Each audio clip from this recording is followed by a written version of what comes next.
Yang menjadi prioritas utama adalah memperkuat adat istiadat, tradisi, seni budaya, dan kearifan lokal Bali dengan memperkuat desa adat, karena desa adat merupakan benteng pertahanan kebudayaan Bali. Kita bersyukur karena Bali memiliki 1.500 desa adat sekarang yang utuh diwariskan oleh leluhur kita sejak ribuan tahun yang lalu.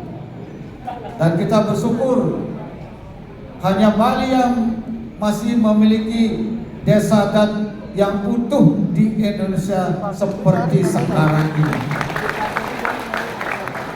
Bisa dibayangkan kalau Bali ini desa adatnya punah seperti di provinsi lain, maka tidak akan ada yang menjaga keberadaan adat istiadat, tradisi seni dan kebudayaan kita. Bisa lenyap semua, bisa punah semua. Tanpa budaya Bali ini, Bali tidak bisa eksis, tidak bisa dicintai, disegani oleh masyarakat luar Bali, apalagi oleh masyarakat dunia.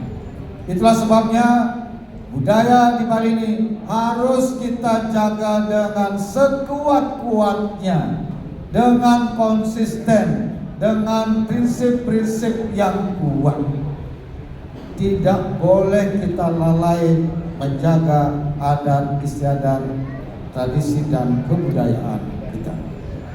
Ini yang membedakan Bali dengan daerah lain, karena kita di Bali tidak punya tambang emas, batu bara, minyak, dan gas, serta tambang batu bara yang lainnya.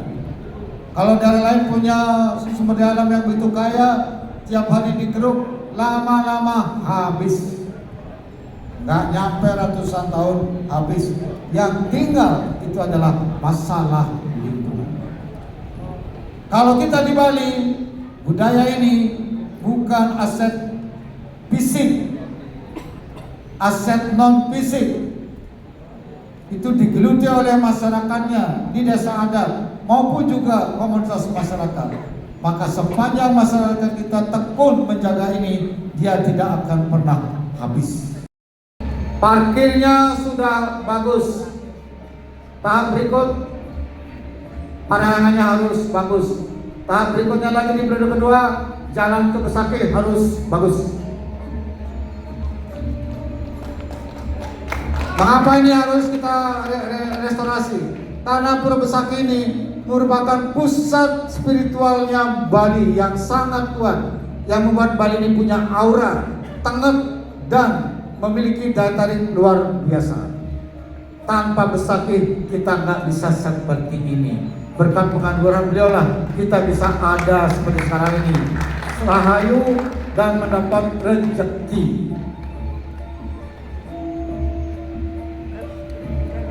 Yang begini yang dipikirkan oleh Gubernur Bali. Kemudian pembangunan kawasan pusat kebudayaan Bali di atas lahan 326 hektar. Ini lahan dulu adalah lahan sawah. Gunung Agung meletus tahun 63, hancur lebur, kena lahar. Kemudian pasirnya digaruk habis, akhirnya lahannya berantakan, tidak produktif, jorok, tidak bermanfaat.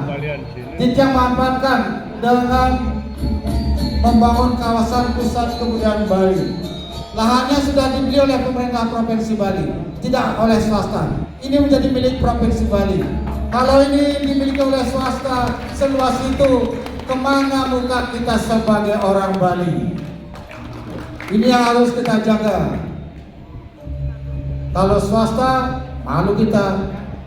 Ini Pemprov punya dan akan dikelola oleh Persoroda bekerja sama dengan pihak ketiga. Ini 1,5 triliun untuk pembebasan lahan dan pematangan lahan sudah selesai.